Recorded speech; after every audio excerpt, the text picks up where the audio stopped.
नमस्कार विद्यार्थी मित्रांनो. आजच्या लेक्चरमध्ये आपण एक कॉम्पिटेटिव्ह एक्झामचा एक महत्त्वपूर्ण टॉपिक बघणार आहोत की ज्याच्यावर एक किंवा दोन एक्झाम्पल नक्की येतात. कोणती परीक्षा असो, तो टॉपिक म्हणजे मसावी आणि लसावी. मसावी किंवा लसावी, बरोबर. त्यांचे तुम्हाला मिनिंग माहित असेल. महत्तम सामायिक विभाजक आणि लघुत्तम सामायिक विभाज्य. आता विभाजक आणि विभाज्य याच्याला डिफरन्स मला माहित पाहिजे. विभाजक म्हणजे असा नंबर की ज्याने आपण डिवाइड करतो, आणि विभाज्य म्हणजे असा नंबर की ज्याला आपण डिवाइड करतो. समजलं ना? तर ही गोष्ट पहिले समजून घ्या. बेसिकली याची मिनिंग जर तुम्हाला नाही समजलं ना, तुम्हाला एक्झाम्पल येणार नाही. तुमची आयडिया क्लिअर पाहिजे. तर आपण मसावी लसावी कशी काढताय तुम्हाला माहित असेल. बऱ्याच विद्यार्थ्यांना माहित आहे कसं काढता लसावी. एकदम बेसिक कन्सेप्ट आहे. तरी सुद्धा एक मिनिट आपण ओव्हरव्ह्यू घेऊ. तर आपल्याकडे एक एक्झाम्पल आहे. आपले 3 नंबर आहे. समजा 12, 14 अँड 18. या 3 नंबरचा आपल्याला मसावी आणि लसावी काढायचा आहे. तर कसं काढतो बेसिकली रिव्हिजन घेऊन घेऊ आपण. असं करून घ्यायचं आपण अरेंजमेंट.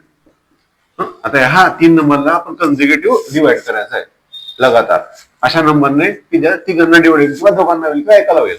तर पहा, आता मी काय करतो, इथे घेतो 2 ने डिवाइड होतं. 2 6 चा 12, 2 7 चा 14 आणि 2 9 चा 18. ओके.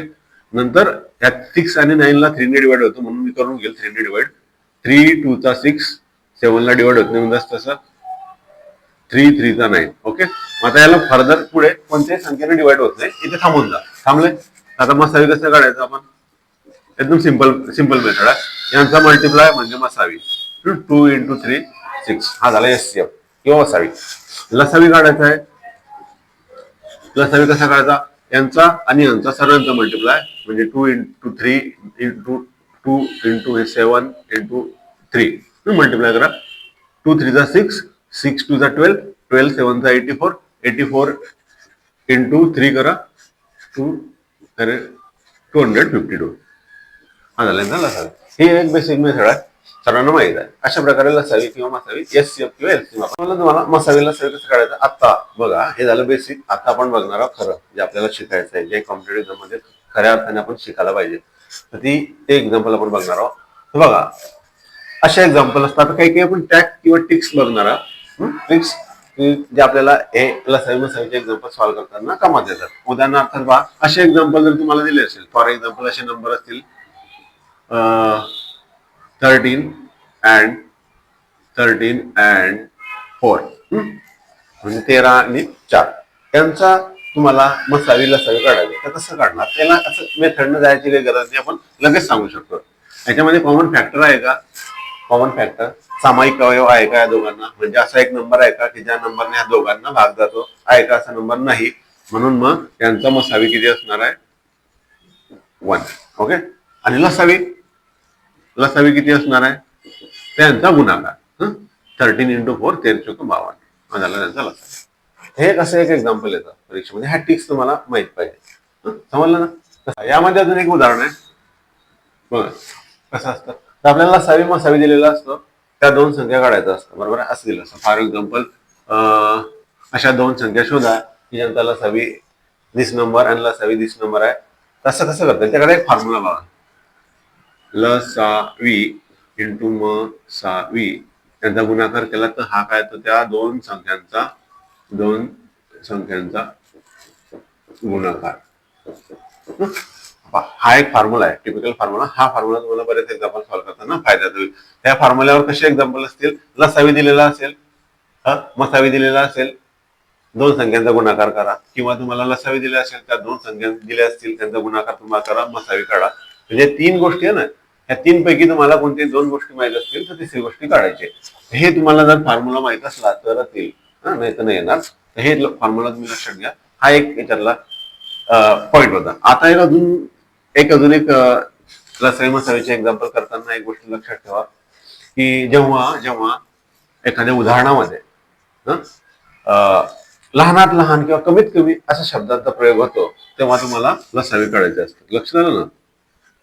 लहानात लहान किंवा कमीत कमी असं जर असलं तर लसावी काढा. आणि मोठ्यात मोठी किंवा जास्तीत जास्त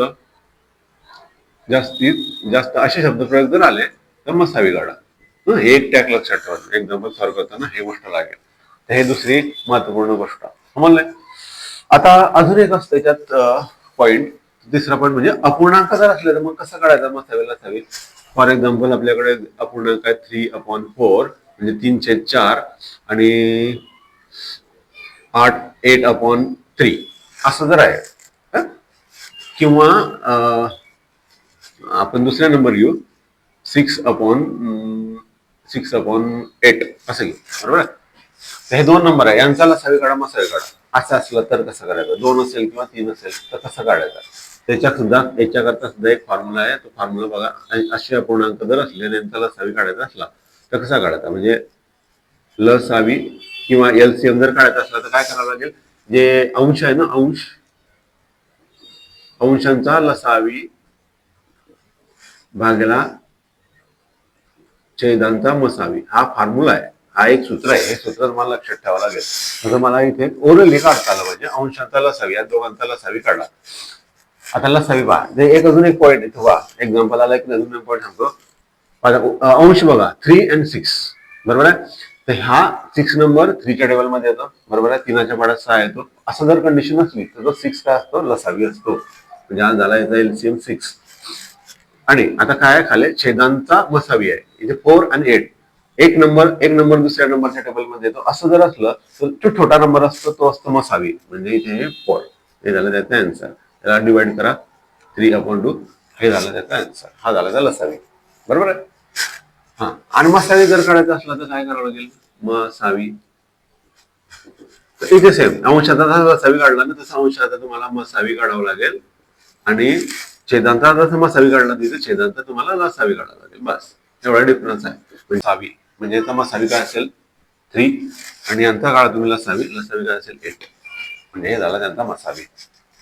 समजलं अपूर्णांकाचा कसा काढायचा लसावी मसावी किंवा एससीएफ किंवा एलसीएम असं समजलं.